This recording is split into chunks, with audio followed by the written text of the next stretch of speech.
imagine for a second that you are about to dedicate the next, say, 3 to 5 years of your life to a single grueling project. You are going to sacrifice your weekends, live on pretty meager stipend, and just like push your intellect to its absolute limits. But right before you begin, someone hands you a coin and tells you to flip it. Right, because statistically speaking, it is essentially a coin toss whether you will actually make it to graduation. Exactly. Roughly 50% of doctoral researchers never finish their degrees. 50%.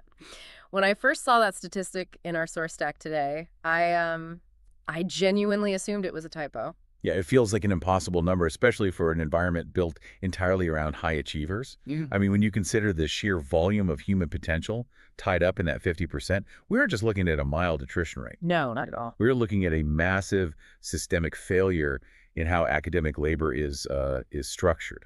And that leads directly to the core mission of our deep dive today. We are exploring what academics themselves call the elephant in the lab. Basically, we want to understand what actually happens when communication completely breaks down between a PhD candidate and their supervisor. Which, as the data shows, is the leading driver behind that massive dropout rate. Right. So to figure out the mechanics of this, we have a really fascinating stack of materials in front of us. We are pulling from a detailed transcript featuring Dr. Emma Harris, who is a specialist in doctoral pedagogies. We also have qualitative research out of Sweden and England, plus official supervisory guidelines from the University of Manchester. And we are also looking at a massive doctoral survey published by Nature, along with some highly revealing real-life stories from The Guardian. Okay, let's unpack this, because to understand how a mentorship falls apart so disastrously, we first have to understand the environment in which it begins, right? The very nature of a PhD seems to set a psychological trap for both the student and the supervisor right from day one. Absolutely. The broader implications of this dynamic really cannot be overstated. The entire academic world relies on this very specific mentorship model to produce the next generation of scientific breakthroughs. I mean, the researchers who will eventually cure diseases and design clean energy technologies are forged right in these PhD programs. Yeah, but the psychological framework of this relationship remains, like, largely in the shadows. Exactly. Society just assumes that brilliant scientists naturally make brilliant managers of human beings, which, well, the data proves is frequently not the case. We really have to look at the life cycle of the degree itself to see where the structural cracks form. Okay, so where does it start? Well, think about an undergraduate or a master's degree. Those environments are highly structured. You have a detailed syllabus, you have weekly assignments, you have midterm exams that provide constant objective feedback. You basically always know where you stand. Right. But a PhD is an entirely different beast. It is a multi-year, open-ended marathon. It often spans 3 to 5 years of highly unstructured, self-directed time. And in that crucial first year, researchers observe something called the honeymoon effect. Oh, so it sounds identical to the honeymoon phase in any romantic relationship where everyone is highly motivated to present, like, the best version of themselves. That is a perfect comparison. The dynamic in that first year is incredibly harmonious because it relies on traditional, comfortable roles. The student is eager, they're soaking up foundational information, and they deeply respect the supervisor's authority as the master of the discipline. And the supervisor is probably thrilled by the fresh energy and the sheer potential of the new project. Right. They are clearly the teacher, and the candidate is clearly the student. But as the years go on, that dynamic undergoes what the qualitative research from Sweden and England calls a temporal shift. And a shift implies a change in the balance of power, or at least a change in the level of expertise, I'm guessing. That is the crux of the issue. Early on in the PhD, if there is a disagreement over methodology, or if a mistake happens, the supervisor usually writes it off as student immaturity. It is just an expected rookie error. Sure, that makes sense. But consider the reality at the third or fourth year. The student is spending every single day, often 10 to 12 hours a day, reading niche literature, running hyper-specific experiments, and basically agonizing over one microscopic slice of a scientific field. So they are essentially becoming the world's leading expert on this one tiny sliver of science. Precisely. Because of that intense, localized focus, the student undergoes a competence transition. At a certain point, the student's granular knowledge in that specific niche actually surpasses the supervisor's broader, overarching subject matter expertise. Wow. It reminds me so much of a parent-teenager dynamic. You raise a kid, you teach them the rules of the road, and eventually they get their learner's permit. But then they grow into an adult who actually knows how to navigate the highways just as well, if not better, than you do. That is exactly how it plays out in the lab. But as the parent, you still want to hold on to the dashboard and yell at them to brake, right? The student is maturing into a fully independent scholar, but the supervisor still treats them like a rookie holding a learner's permit. That natural progression has to create a massive clash of egos. What's fascinating here is how this natural, necessary maturation is so tragically misinterpreted by supervisors. A supervisor should theoretically celebrate that their student is becoming a formidable, independent thinker. I mean, that is the entire point of the degree. Right, you want them to fly the nest. Exactly. Yeah. But instead, many supervisors view this push for independence as insubordination. They interpret a scientific disagreement not as two academic peers debating data, but as a subordinate being deliberately difficult. The source material actually provides some pretty alarming examples of that ego clash in action. One student actually went out and secured an external grant on her own. Normally, bringing in your own funding means you buy your own independent research freedom. Which is a huge accomplishment, by the way. Right, but her supervisor clamped down harder, completely micromanaging her and stating she couldn't make any decisions about her own work. And another student described a culture of constant surveillance. Like, the absolute second she finished an experiment, her supervisor was physically standing behind her, demanding the results before she had even processed the data. That kind of environment is incredibly disempowering, and it really highlights a broader systemic failure. Because supervisors often lack the management training to navigate this competence transition gracefully, they lean heavily on the one thing they have in absolute abundance. Which is their institutional authority. Yep. Because a supervisor isn't just a teacher giving you a letter grade at the end of a semester. They basically hold every single card in your professional deck. They really do. They control the research topic, they dictate the feedback loop, they control the funding that allows you to buy groceries and pay rent, and at the end of the journey, they are the gatekeepers who write the career-defining reference letters. They are undoubtedly the most powerful figures in a young researcher's life. And we really must consider who is most vulnerable to that kind of total leverage. International students make up roughly 22% of PhD enrollments across OECD countries. That is a massive chunk of the student population. It is, and these individuals are highly vulnerable because they are both cultural and legal outsiders. Their entire existence in a new country, their apartment lease, their bank account, their legal visa to remain on the continent, is often tied directly to their student status. Which is controlled by the stroke of their supervisor's pen. There is a chilling example in the sources detailing exactly that scenario. One student reported their supervisor explicitly threatening not to sign their contract extension. Which is terrifying. Right, because that refusal meant risking the student's European residence visa. The supervisor essentially weaponized the immigration system, implying that if the student didn't do exactly what she said, they would be deported.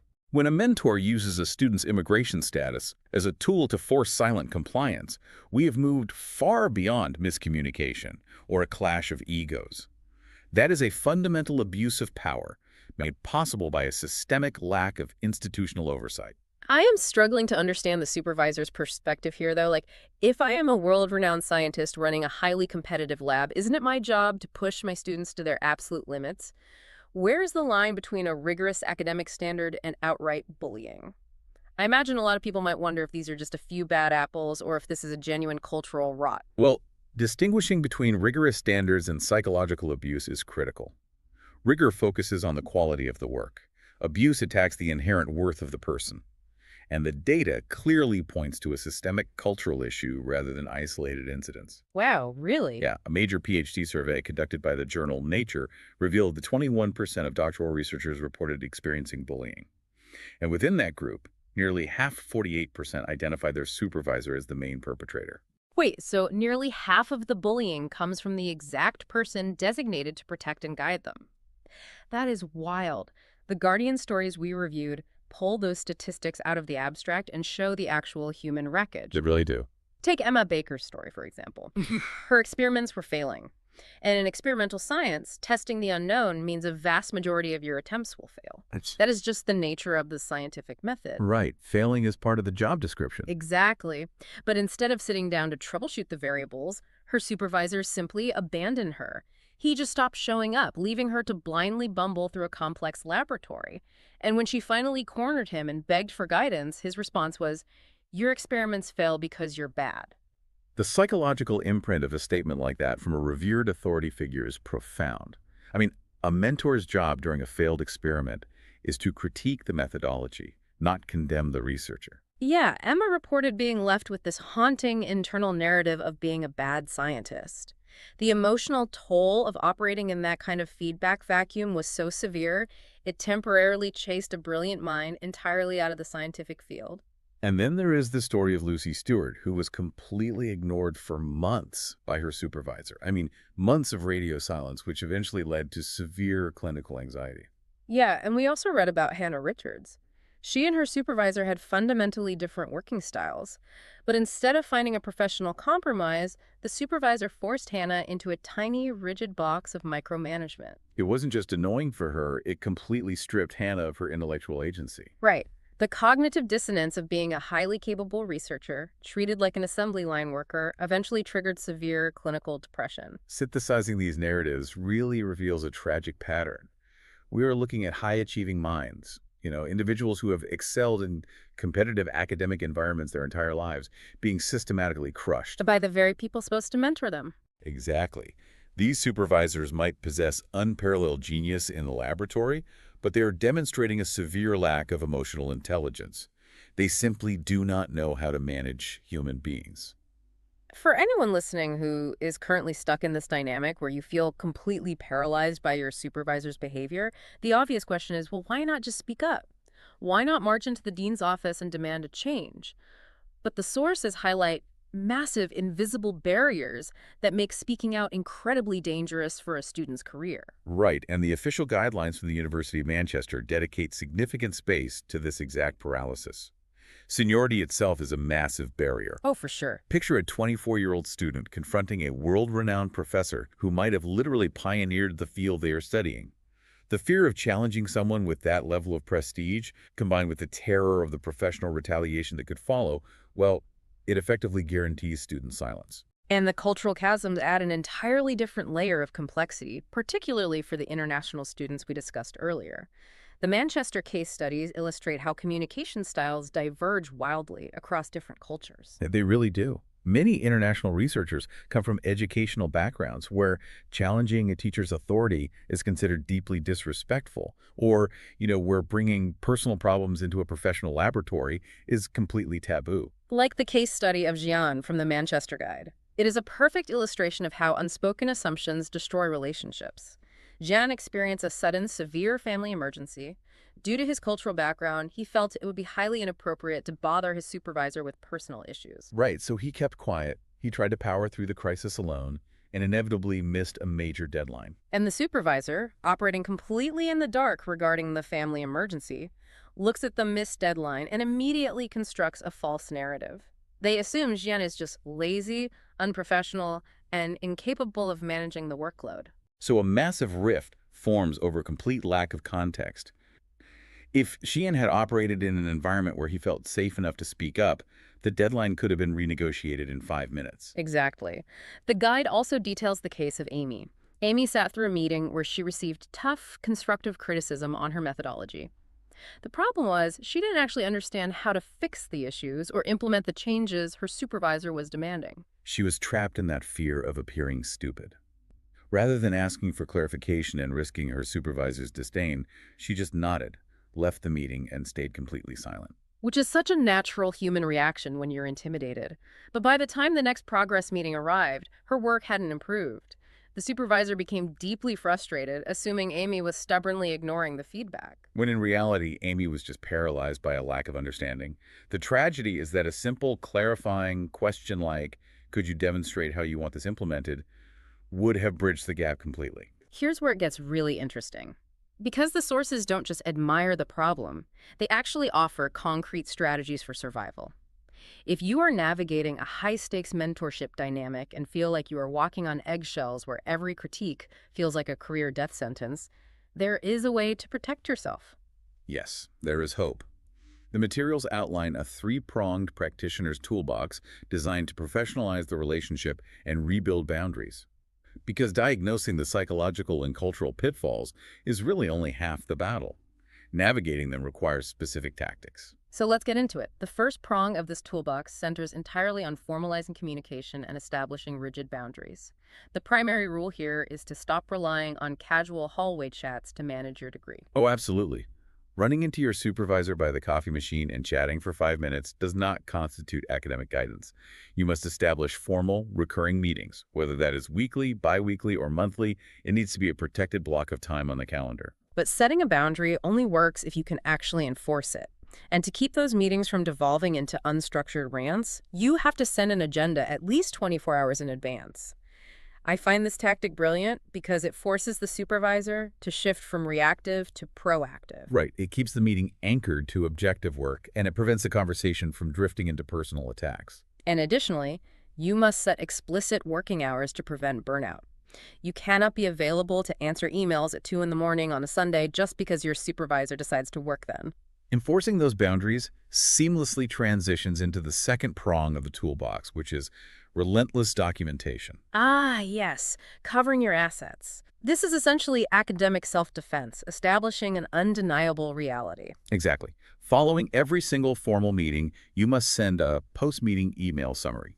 It doesn't need to be aggressive, just a polite message detailing what data was discussed, what specific feedback was provided, and what the agreed-upon next steps are. This stops the gaslighting in its tracks. If a supervisor constantly shifts their expectations or genuinely forgets what they instructed you to do, this email serves as your anchor.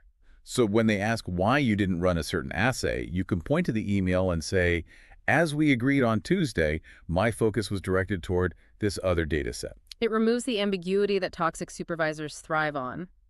But what if things get worse? Well, if the environment deteriorates further, if the supervisor begins crossing professional lines or becoming verbally hostile, you must escalate your documentation. Maintain a private incident journal.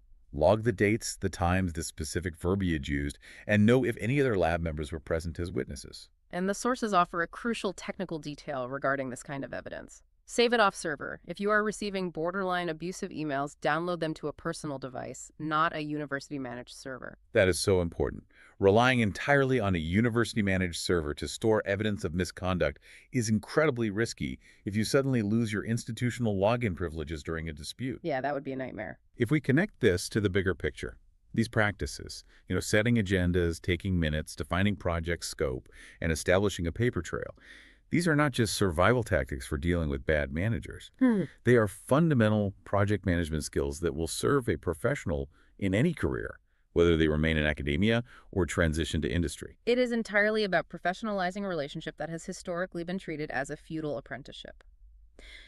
So moving on, the third and final prong of the toolbox is leveraging external support, because isolation is the environment where self-doubt flourishes. Right.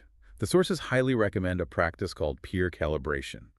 This involves speaking openly with other doctoral students, both within your specific lab and across different departments, to compare experiences. It provides a necessary reality check. Like if your supervisor is demanding you work 80-hour weeks and skip holidays, and you talk to 3 other students whose supervisors enforce a strict 5 o'clock departure time, the illusion shatters. Exactly. Yeah. You suddenly realize the abusive behavior isn't a standard academic requirement, it's just abuse. It stops the student from internalizing the blame and thinking they simply aren't working hard enough. Breaking that illusion is the first step. The next level of structural support is utilizing what is known in many European institutions as the 4I principle. Could you break down exactly how that mechanism works in practice? Sure. It literally means having 4 eyes, so 2 separate independent experts overseeing your progress. Many universities now mandate that a student is assigned a co-supervisor or a secondary advisor. Okay, that sounds super helpful. It really is. The mechanism here is to ensure that one primary supervisor's bias, ego, or lack of engagement doesn't completely skew a student's academic trajectory. If the primary relationship begins to fail, the student can lean on those second set of eyes to mediate the conflict, provide alternative guidance, or even swap roles to become the primary mentor. And if your institution doesn't offer a secondary advisor, you can utilize the departmental graduate advisor or a university ombudsperson. These individuals are trained to mediate disputes confidentially without immediately triggering a formal disciplinary process. However, the sources are incredibly clear on one point. If the behavior crosses the line into severe ethical misconduct, such as a supervisor publishing your data without consent, stealing intellectual property, or engaging in harassment, you bypass mediation entirely. Right, you go straight to the top, you escalate formally and immediately to the head of the department or the associate dean. Institutional mechanisms exist specifically for those severe scenarios, and drawing a hard line when ethics or safety are violated is paramount, regardless of the supervisor's prestige. So what does this all mean? We have spent a lot of time dissecting how a student can navigate and survive this gauntlet, but we have to look at the overarching system. Academic supervision is fundamentally a two-way process. It is a professional partnership, not a dictatorship. Universities must take responsibility for their half of this equation. Allowing this mentorship dynamic to remain largely unmonitored is an institutional failure. Universities need to implement mandatory supervisor training on communication. Definitely. World-class researchers need to be taught how to communicate effectively, how to deliver rigorous critique without destroying a junior colleague's confidence, and how to manage the complex cultural dynamics of a modern international laboratory. The takeaway from the Manchester Guidelines and the survivor stories published in The Guardian is incredibly clear. Doctoral candidates are the engine of academic research. They are junior colleagues, not cannon fodder or cheap labor to be exploited until they burn out. Hear, hear. The tools exist to protect your boundaries, establish a paper trail, and leverage institutional support. For anyone listening, remember this. Your mental health and self-worth are worth far more than any academic degree. You do not have to walk this path alone. I want to leave you with a final thought to mull over, looking at the structural root of this entire phenomenon. The current academic system routinely takes the most brilliant, obsessive, solitary researchers, and simply because they publish groundbreaking papers, promotes them directly into management roles. We hand them total authority over young, vulnerable careers without ever teaching them the basic mechanics of managing human beings. It forces us to ask, are we continually losing out on a generation of world-changing scientific discoveries simply because we refuse to teach scientists how to talk to each other? It fundamentally reframes that 50% dropout rate. It makes you wonder how many cures and innovations were lost in that statistic. Thanks for taking this deep dive with us. We'll catch you next.